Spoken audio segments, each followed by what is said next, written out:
Querido Señor, gracias porque podemos estar aquí y ahora vamos a abrir tu palabra. Y siempre que abrimos tu palabra tenemos expectativas de que tú nos hables.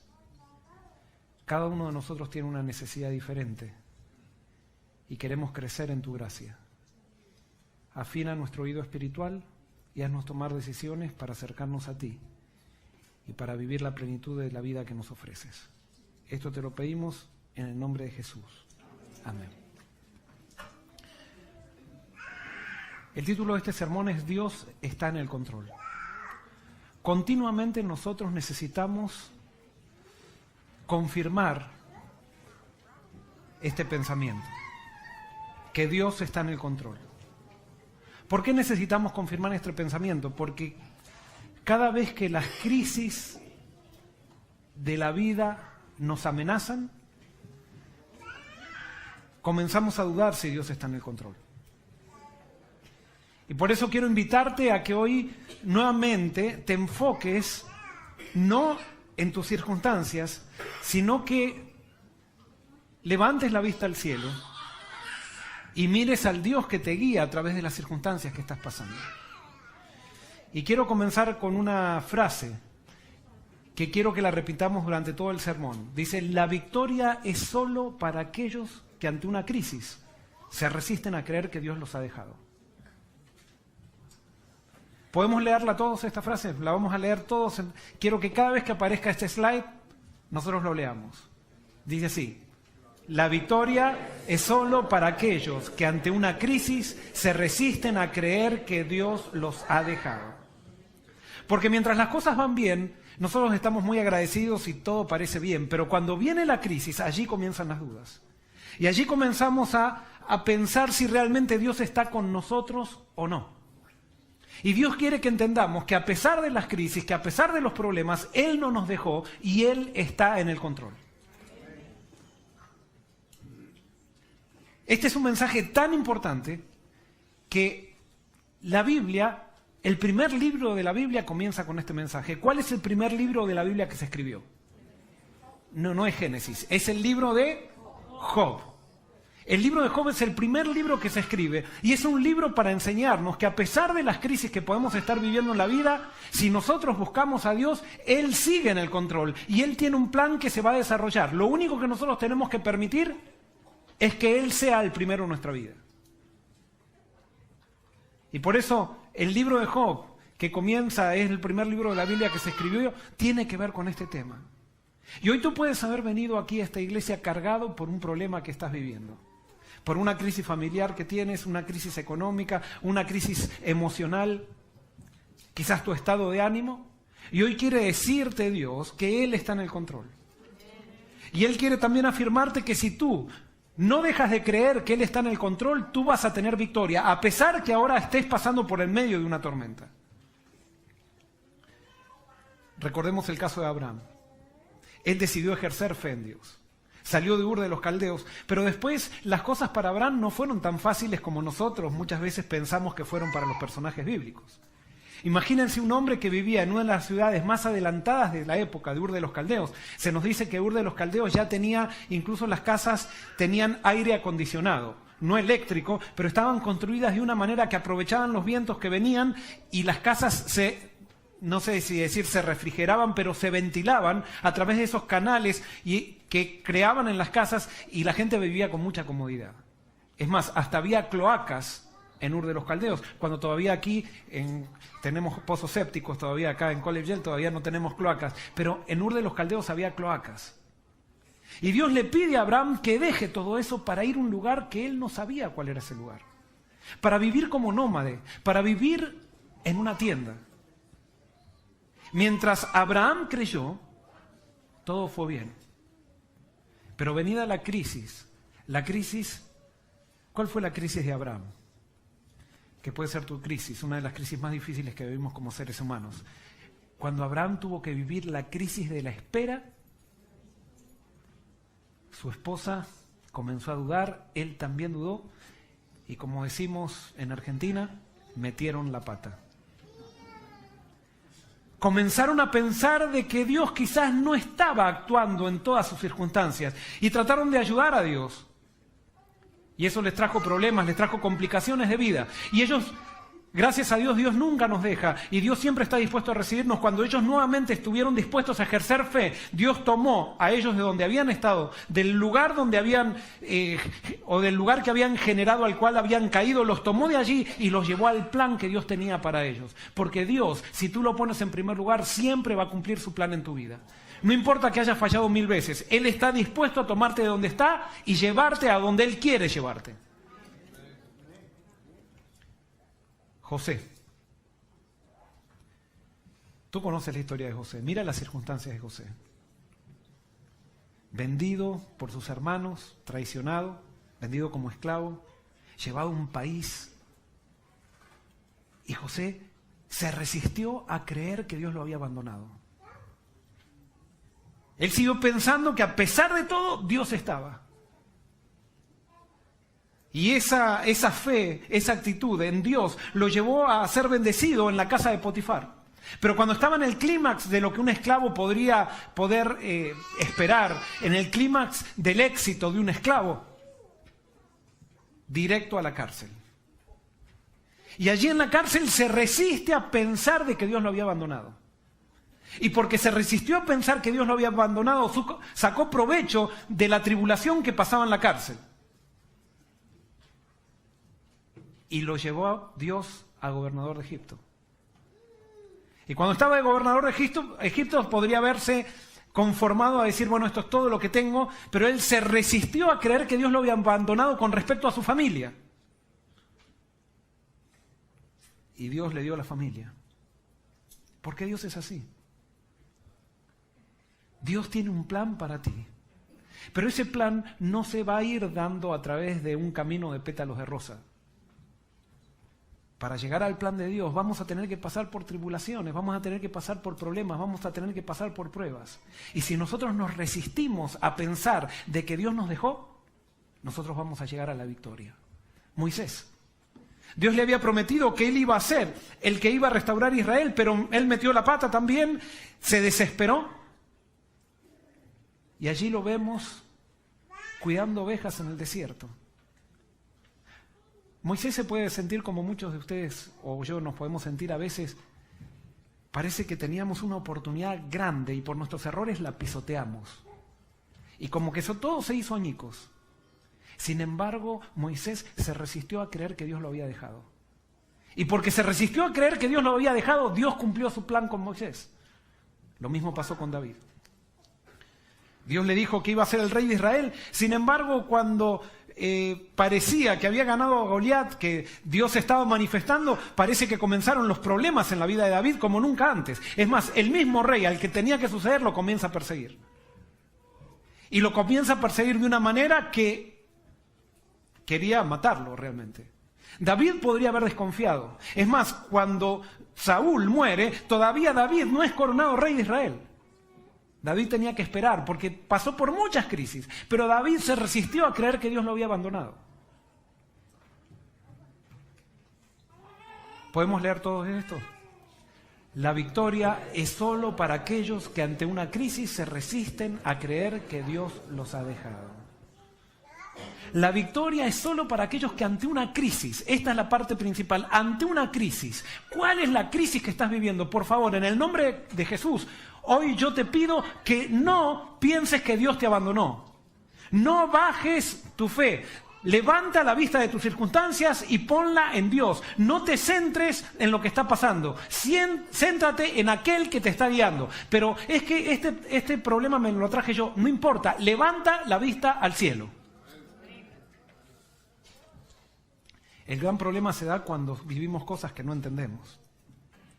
A veces nosotros entendemos porque nosotros nos equivocamos y sabemos que esas fueron las consecuencias de nuestras equivocaciones, pero muchas veces hemos sido fieles a Dios y justamente cuando parece que estamos en la plenitud de la vida cristiana, vivimos cosas que no entendemos.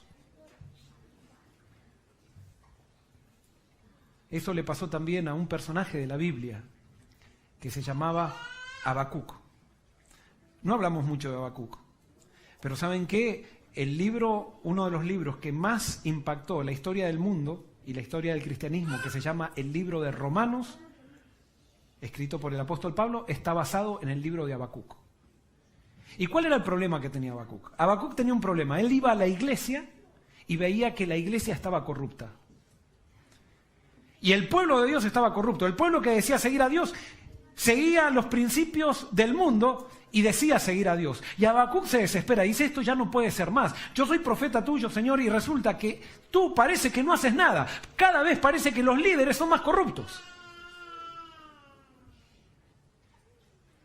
Y entonces Habacuc dice, Señor, yo ya me cansé, tú tienes que hacer algo, porque este es tu pueblo. Y como es tu pueblo, yo sé que tú lo vas a hacer. Qué lindo, esa es una demostración de fe. Y dice, pero yo, como no entiendo, quiero que me expliques. Y entonces Dios le dice al profeta Habacuc, está bien, Habacuc, te voy a explicar. Y entonces Dios le explica qué es lo que va a hacer para purificar a su pueblo. Le dice a Habacuc, mira Habacuc, yo quiero que sepas que sí, yo sigo siendo Dios de este pueblo, a pesar de que este pueblo está corrupto, pero te voy a contar qué es lo que voy a hacer para purificar a mi pueblo. Y entonces Dios le cuenta a Habacuc que va a traer al pueblo de Babilonia, a los babilonios, los va a traer y los va a usar como instrumento para purificar a su pueblo.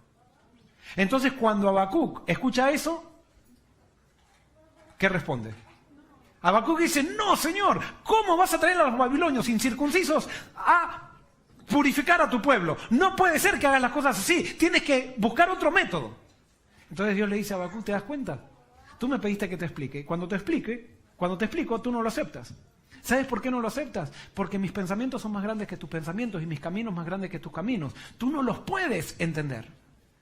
Y por eso tú estás pasando por una crisis y muchas veces ante la crisis tú quieres una explicación de Dios. Y quiero decirte algo, Dios te puede explicar, pero si Dios te explica no lo vas a entender tampoco.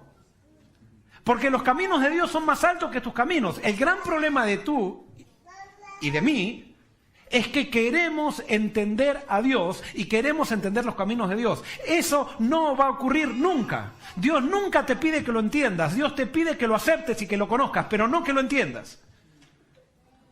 Y de una vez por todas, nosotros tenemos que entender de que nosotros no lo podemos entender.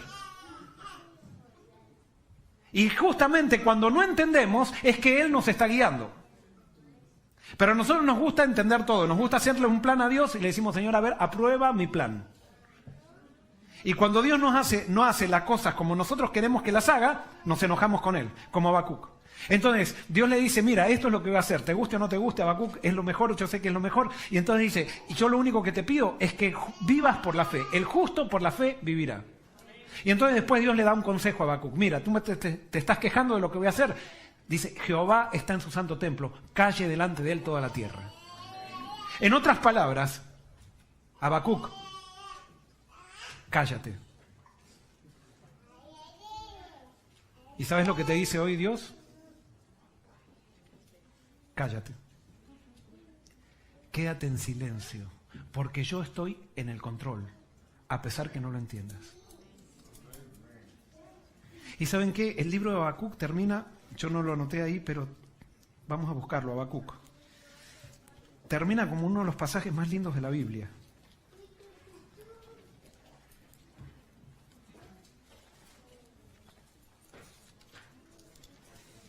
Habacuc está después de Nahum y antes de Sofonías. No sé si los ayudé mucho con eso.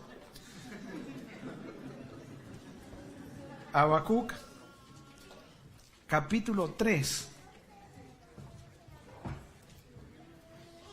versículos 17.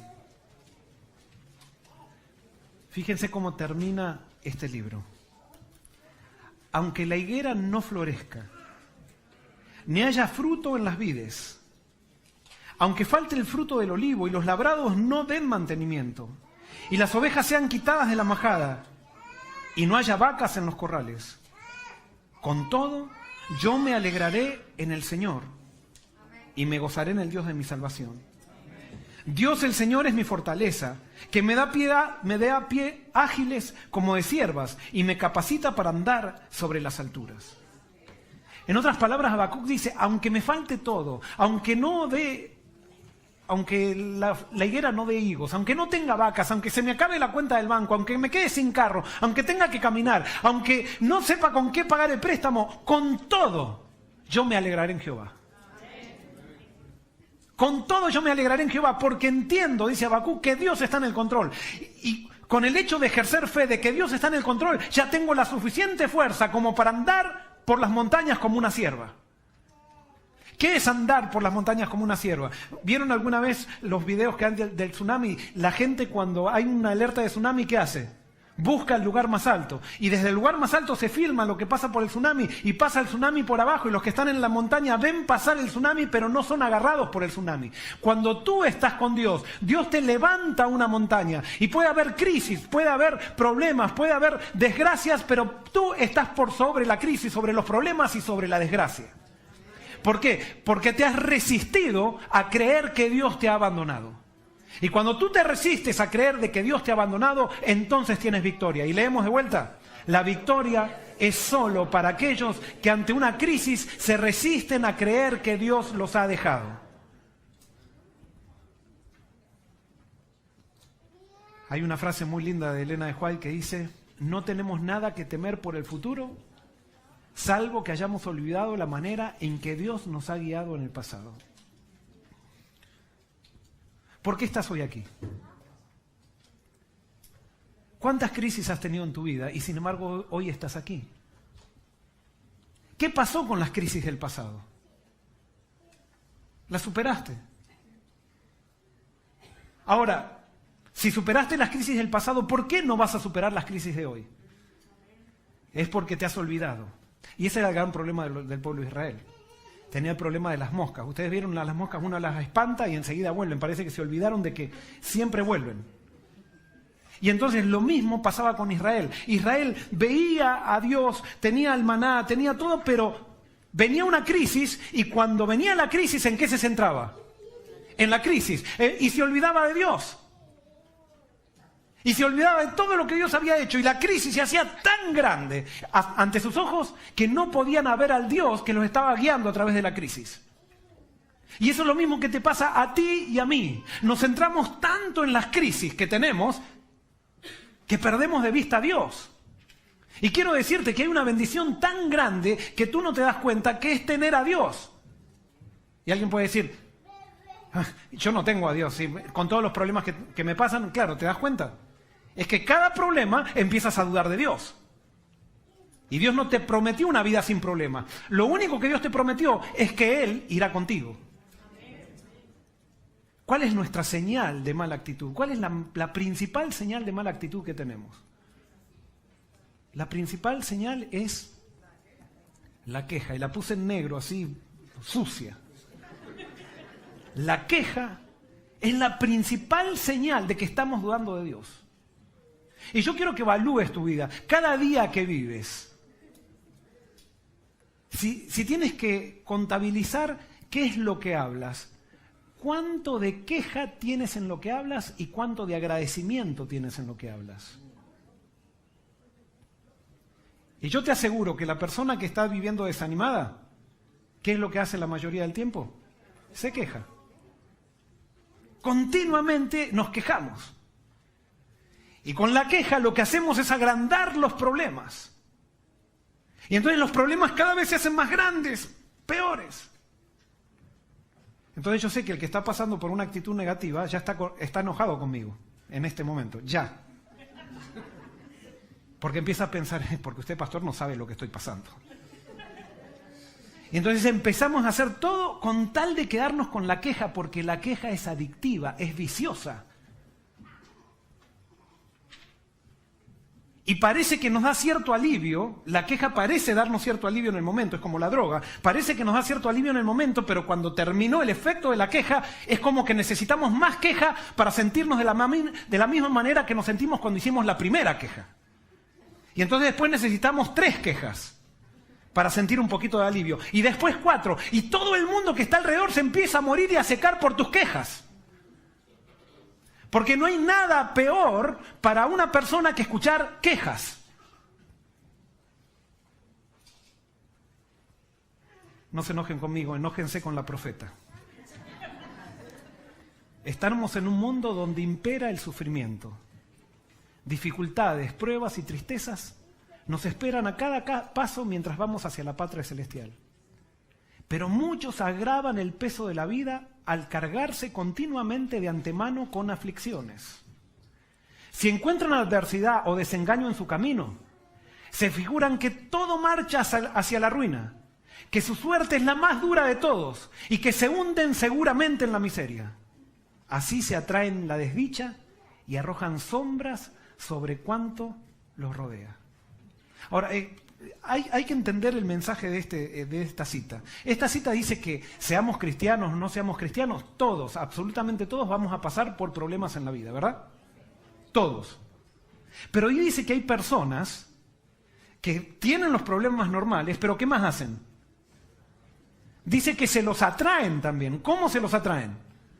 Cuando agrandan los problemas. Esta cita lo que me está diciendo es que cuando tú agrandas los problemas, te trae más problemas sobre ti mismo. Parece nueva era esto. Pero ¿saben por qué es? Porque la queja, ¿qué es lo que hace? ¿Atrae a Dios la queja? No, aleja a los ángeles. La queja es la manera disfrazada de decirle a Dios que no lo quiero y que no acepto sus caminos. Entonces quizás yo no digo, Dios, ¿por qué me pasa esto? Pero al estar quejándome, al elevar una queja, yo ya estoy hablando con Dios y le estoy diciendo a Dios algo. Eso era lo que pasaba al pueblo de Israel. Entonces el pueblo de Israel se quejaba tanto que Dios, por las quejas, tenía que alejarse. Y cuando se alejaba, ¿qué pasaba? Venían las serpientes, se quedaban, venían pestes, venían. Entonces ellos de vuelta, no, está bien, no nos vamos a quejar. Y venía Dios de vuelta, entonces estaban contentos por un día y de vuelta empezaban a ver las cosas malas, lo que le faltaba, no lo que tenían, sino siempre lo que le faltaba, no lo bueno que le hacían, sino siempre lo malo que le hacían. Y entonces continuamente se llenaban la cabeza eso y Dios se tenía que alejar y entonces ellos atraían la influencia de Satanás. Porque la queja no viene de fe. Las personas que se están quejando y que agrandan los problemas atraen la desdicha y arrojan sombras sobre cuanto los rodea. Y sigue la cita, dice, la vida se vuelve carga para ellos. Ahora fíjense lo lindo, acá viene la receta, hermanos. Pero no es menester que así sea.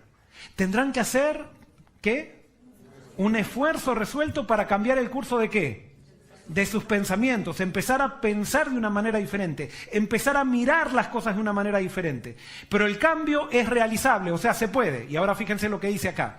Su felicidad para esta vida y para la venidera depende de que fijen su atención en cosas como alegres. Siempre, absolutamente siempre hay algo alegre en lo cual fijarse. Siempre hay algo bueno de una circunstancia que yo pueda sacar. Pero nosotros como seres humanos pecadores tenemos la tendencia a mirar siempre ¿qué? Lo malo, siempre lo que falta, siempre lo que no tengo, siempre lo que Dios no hizo. Y me olvido de agradecer por lo que Dios ya hizo y está haciendo. Y ahora yo te pregunto, ¿tu vida, si la tienes que analizar, es una vida de queja o una vida de alabanza?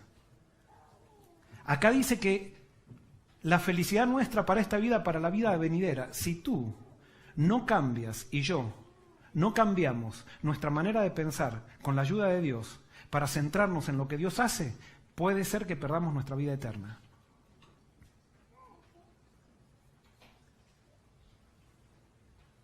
Yo les conté una vez la historia de mi amigo que era cuadripléjico. No la voy a volver a contar ahora. Pero que no tenía nada por qué alegrarse, si podríamos decir así. Y sin embargo era anciano de jóvenes de mi iglesia, era mi colaborador. Y yo iba a su casa a visitarle y charlábamos, él solamente podía mover un poquito el cuello. Y nos reíamos y charlábamos y él me contaba cosas, los jóvenes iban a pedirle consejo.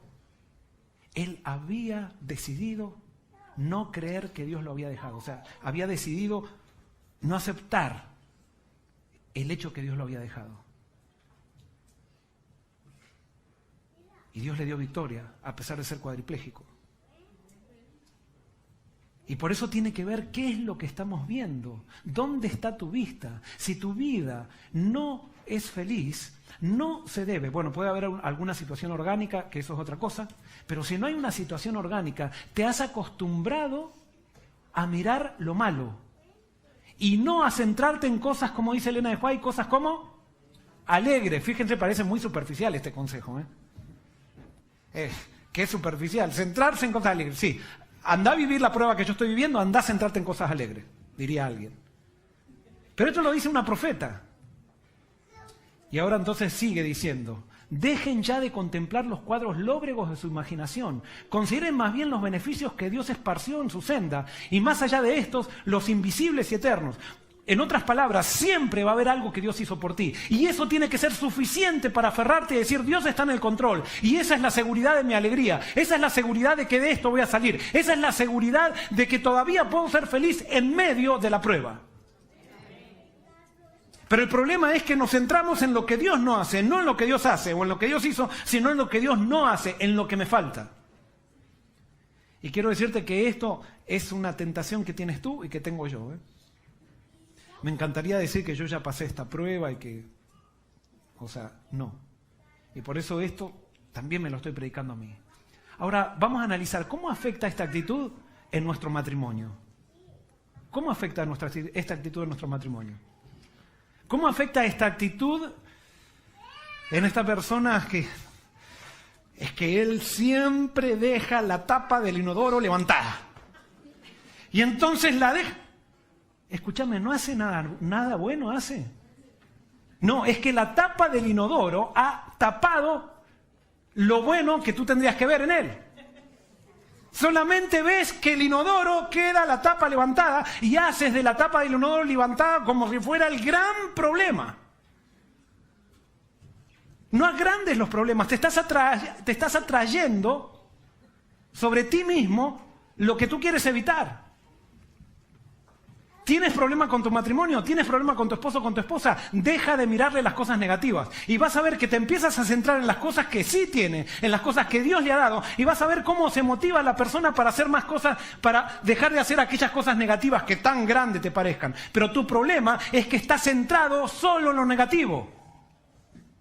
Y nunca puedes ver nada bueno en los demás. Siempre estás viendo lo que te falta. Es necesario que pongas tu vista en las cosas alegres. Pero que, pastor, mi esposa no me da ninguna alegría. Claro, te has acostumbrado a ver lo malo tan grande que ya no puedes ver alegría. No puedes ver alegría en absolutamente nada. Tu problema no está en tu marido, tu problema está en ti. Y es más, el marido que tienes, tú lo elegiste. No, es que el esposo de aquella es tan bueno. Bueno, él se la mereció porque cada uno hace a su marido o hace a su esposa. El esposo ideal o la esposa ideal lo hace uno, no viene.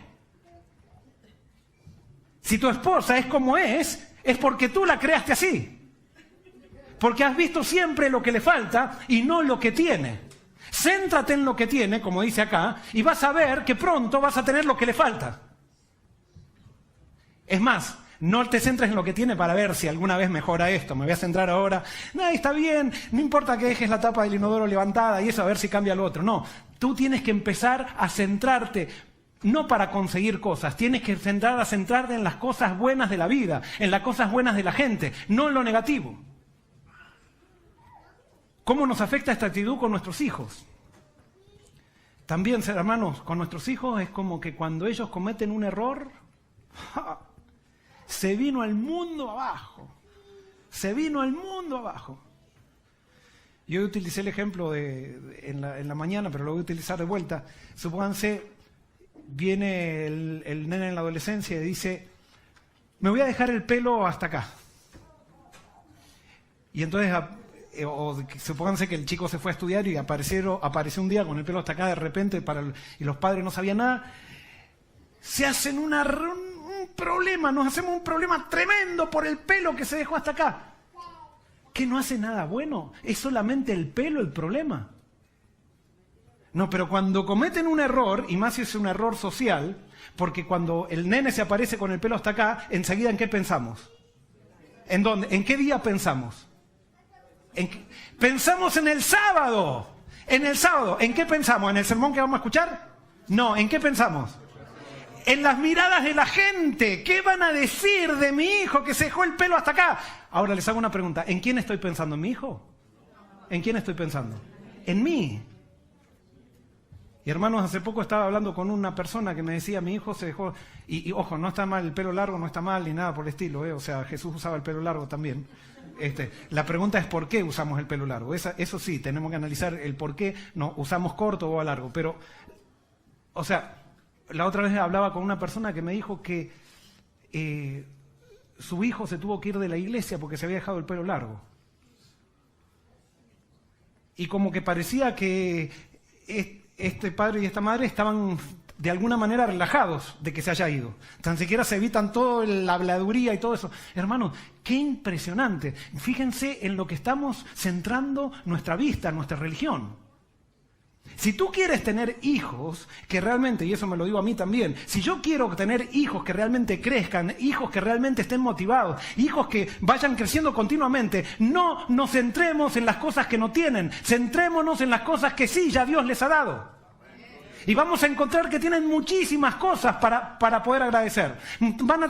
Centrémonos, vamos a encontrar que tienen muchísimas cosas por las cuales podemos estar contentos. Pero a veces queremos hacer nuestros hijos a nuestra imagen y semejanza. Y no nos damos cuenta que justamente las cosas que más nos molestan de nuestros hijos que no tienen son las que nos faltan a nosotros. Y por eso nos molestan tanto. Eso es una ley, también. No voy a estar hablando acá de... Pero a ti, las cosas que más te molestan de tu hijo es una cosa que a ti te faltó. Y entonces por eso no la soportas en tu hijo. Y por eso, hermanos, tenemos que ver las cosas positivas. Lo mismo pasa en la iglesia, no me voy a centrar en eso. Lo mismo pasa con las personas. Miremos lo positivo, no miremos lo negativo. ¿Por qué? Aunque esto pareciera que no tuviera que ver, la victoria es solo para aquellos que ante una crisis se resisten a creer que Dios los ha dejado. Jesús. ¿Quién vivió como Jesús? ¿Quién tuvo tantas crisis como Jesús? ¿Quién podría haber pensado realmente que su ministerio no tenía éxito? Que Dios realmente lo había dejado como solo.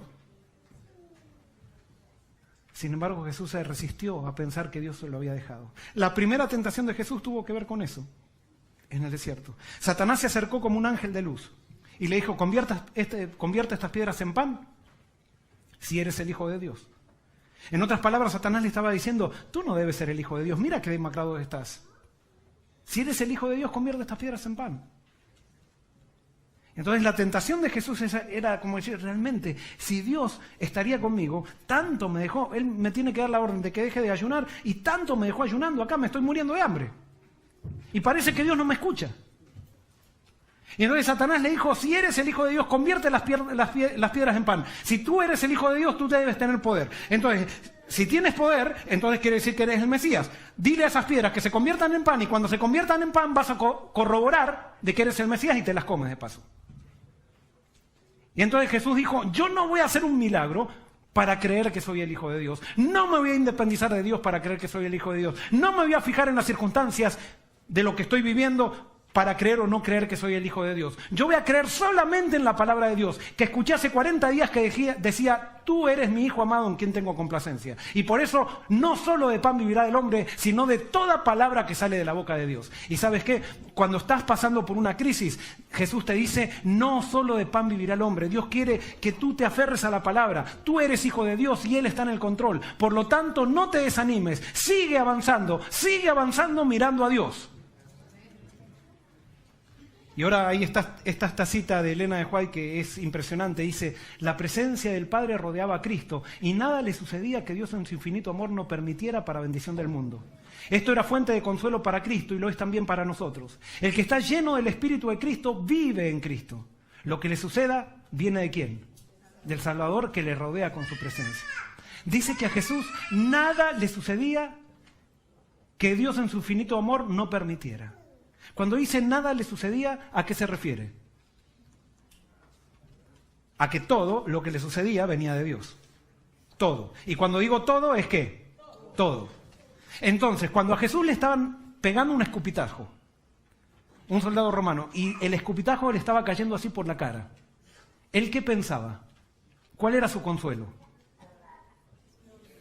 ¿Cuál era su consuelo? Mi padre lo permitió. Y eso lo relajaba. Mi padre lo permitió. ¿Algún propósito tiene con esto? Le estaban clavando un clavo en la mano. ¿Y él qué decía? Mi padre lo permitió. Yo no quería morir así, pero si él quiere que muera así, mi padre lo permitió. Para algún bien está. Venían los religiosos y se burlaban de él y decían, tú no debes ser el Hijo de Dios, si no bajarías de la cruz. Eres simplemente un carpintero. Y a Jesús le daba ganas de así salir como Superman y mostrarle. Esa era la tentación.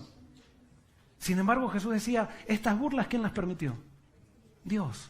Y él se relajaba. Porque la vida cristiana no es luchar, es rendirse. Es creer que Dios no te abandona a pesar de la crisis. Y esa es la fuente de consuelo para nosotros.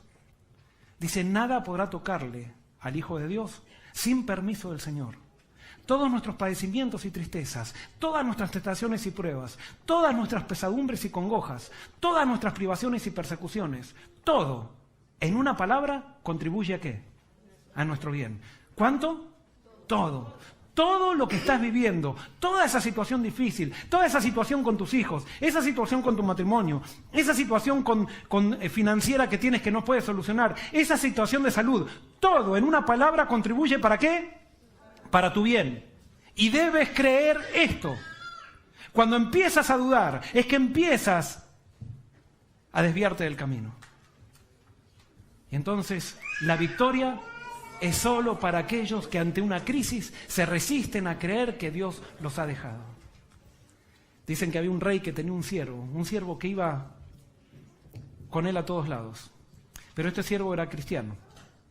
Entonces este siervo le decía, Dios es perfecto, Dios es bueno y tiene todo bajo control. Entonces un día fueron de cacería y cuando estaban haciendo la cacería resulta que el siervo no pudo matar, lo atacó un animal al rey y el siervo no lo pudo matar al animal a tiempo, a tal punto que el rey perdió el dedo. Y entonces cuando el rey perdió el dedo, el siervo le dijo, Dios es bueno, Dios es perfecto. Todo lo que ocurre es para nuestro bien. Y el rey se enojó tanto con el siervo que dije, ¿qué Dios ni qué Dios? Dios no puede ser tan bueno. No, si Dios hubiera sido bueno, no hubiera permitido que me corten el dedo. Y entonces lo metió en la cárcel al siervo. Como al rey le gustaba la cacería, se fue al África a hacer más cacería. Y cuando estaba en el África, lo atraparon unos indios, que eran caníbales. Y cuando lo estaban poniendo en el altar, se dieron cuenta que el rey le faltaba un dedo. Y resulta que los caníbales tenían la costumbre de que para los dioses había que dar una ofrenda perfecta y no podía ser una ofrenda mutilada. Y por lo tanto le dijeron, no, con el dedo no, sin dedo no nos podemos comer. Y entonces lo dejaron libre.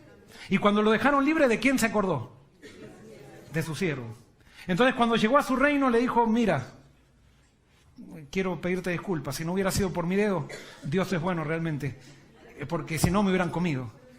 Y dice, así que te voy a sacar de la cárcel y vas a ser nuevamente mi siervo. Entonces el rey cuando iban caminando le dice, pero ¿sabes qué? Tú dices que Dios es bueno, pero sin embargo Dios permitió que yo te ponga en la cárcel y mira todo el tiempo que pasaste en la cárcel. ¿Y eso cómo me lo explicas? Si Dios es bueno y es perfecto. Entonces el siervo le dice, es que Dios es bueno. Porque si yo no hubiera estado en la cárcel, hubiera ido con ustedes a la cacería y como a mí no me falta ningún dedo, a mí me hubieran comido. Entonces gracias a que estoy en la cárcel no me comieron. Dios es bueno. Pero cuando estamos en la crisis, nosotros dudamos. Y nosotros empezamos a dudar y empezamos a protestar y empezamos a quejarnos. ¿Qué tal si en la crisis comenzamos a alabar? ¿Qué tal si en la crisis nos enfocamos, aunque nos cueste, nos enfocamos en las cosas agradables que tenemos y en vez de mirar lo malo, vemos lo bueno que Dios ha hecho y lo bueno que Dios está haciendo, a pesar de la crisis? Y vas a ver que tu vida va a cambiar, vas a ver que tu actitud va a cambiar y entonces vas a poder decir esta oración con fe y con pasión. La victoria es solo para aquellos que ante una crisis se resisten a creer que Dios los ha dejado. Mateo 24:13 dice que el pueblo de Dios al final pasará por una gran crisis. Un tiempo de angustia cual nunca hubo. Sin embargo dice, mas el que persevere hasta el fin, este será salvo. ¿Quién es el que va a ser salvo? El que persevere. No es simplemente el que crea, sino el que persevere ¿en qué? El que persevere en creer que Dios, a pesar de las crisis, está al control. Y por eso, si tú quieres prepararte para ser parte de ese pueblo, es necesario que aproveches las crisis pequeñas que Dios hoy te está mandando, que si tú las comparas con otros o con otras personas, vas a ver que no son tan grandes como a ti te parece. Tu mente las ha agrandado. Es necesario que en el nombre de Dios las mires como Dios las ve y las mires de acuerdo a con quién tú vas. Ahora, si tú no estás con Dios, ahí sí tienes que quejarte. Pero si estás con Dios, por favor, recuerda que Dios es todopoderoso. Por favor, recuerda que Dios tiene un plan de eternidad. Y para llegar a esa eternidad es necesario que perseveremos hasta el fin, porque pasaremos por tiempos de angustia, cual nunca hubo. Pero que el que persevere en creer que Dios está en el control, este será salvo.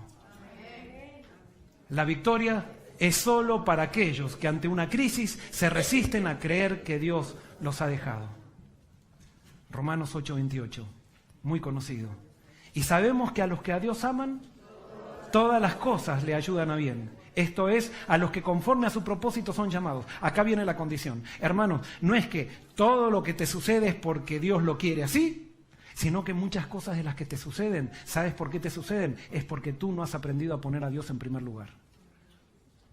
La promesa de Dios de que todo va a ser para bien es para aquellos que dice aman a Dios, para aquellos que ponen a Dios en primer lugar. Si tú estás poniendo a Dios en primer lugar, todo, absolutamente todo lo que te sucede es para tu bien. Y ahora viene la pregunta de alguien, dice, pero pastor, yo sé, yo no estoy con Dios. Y todo lo que estoy viviendo es producto de la crisis que me he provocado yo mismo. ¿Qué te dice hoy Dios? Proverbios 3:6. Reconócelo en todos tus caminos. ¿Y qué hará Él? Él enderezará tus veredas. A Dios no le interesa dónde estás. A Dios le interesa que le des el primer lugar. Y de donde estés, si tú lo pones en primer lugar, Él va a comenzar a enderezar tus veredas. Pero la condición es que tienes que reconocerlo ¿en cuánto? En la mayoría de los caminos. En todos tus caminos. Eso es amar a Dios. Eso es poner a Dios en primer lugar. Eso es vivir para Dios. El gran problema de nosotros es que no estamos viviendo para Dios. A Dios le damos lo que nos sobra. Dios tiene que ser el centro, el primero, el último en nuestra vida. Y cuando Dios sea el primero y el último en nuestra vida, todo, absolutamente todo lo que nos suceda será para nuestro bien. Porque dice, buscad el reino de Dios y su justicia. ¿Y cuánto será añadido? Todas las cosas serán añadidas. A pesar que en este momento sienta que Dios desapareció. Pero cuando Dios desapareció es cuando más está. Porque Él está trabajando en tu corazón para que tú puedas entender que tu seguridad no depende de las circunstancias, sino que depende de con quién vas. ¿Terminamos? La victoria es solo para aquellos que ante una crisis se resisten a creer que Dios los ha dejado. ¿Estás dispuesto a creer en esto? Que Dios te bendiga.